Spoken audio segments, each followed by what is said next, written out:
પંચાયત સમાચાર 24 માં આપનું સ્વાગત છે। દાહોદના હજારિયા ફળિયામાં એસઓજીના દરોડા 1.77 લાખના ગાંજા સાથે એક શખ્સ ઝડપાયો। દાહોદમાં નશીલા પદાર્થોના ગેરકાયદેસર વેચાણ પર મોટી કાર્યવાહી કરતા સ્પેશિયલ ઓપરેશન ગ્રુપની ટીમે ગોધરા રોડ સ્થિત હજારિયા ફળિયામાં દરોડો પાડીને લાખો રૂપિયાની માદક પદાર્થનો જથ્થો જપ્ત કર્યો છે। સઘન ચેકિંગ દરમિયાન પોલીસે રહેણાંક મકાનમાંથી 3 કિલો 550 ગ્રામ વનસ્પતિજન્ય સૂકો ગાંજો ઝડપી પાડ્યો છે, જેની બજાર કિંમત અંદાજે ₹1,77,500 આંકવામાં આવી છે। આ ગંભીર મામલે સ્થળ પરથી જ એક સ્થાનિક શખ્સની અટકાયત કરી કાયદેસરની કાર્યવાહી હાથ ધરવામાં આવી છે।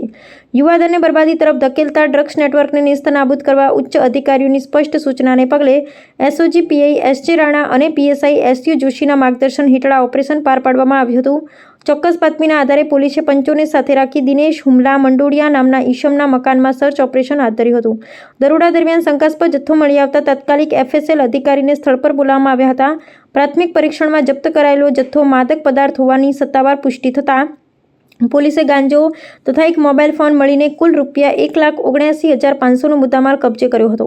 આ સફળ ઓપરેશન બાદ પોલીસે આરોપી દિનેશ મંડોડિયાની સત્તાવાર ધરપકડ કરી તેની સામે Dahod town A division police મથકે narcotics, drugs and psychotropic substance એક્ટની કલમ હેઠળ ગુનો દાખલ કર્યો છે। હાલ પોલીસ દ્વારા આ નશીલા પદાર્થનું મૂળ પગેરું શોધવા માટે તપાસના ચક્રો ગતિમાન કરવામાં આવ્યા છે। આરોપી આટલી મોટી માત્રામાં ગાંજો ક્યાંથી લાવ્યો હતો ને સ્થાનિક સ્તરે કોને સપ્લાય કરવાનો હતો તે દિશામાં તેની સઘન પૂછપરછ ચાલી રહી છે।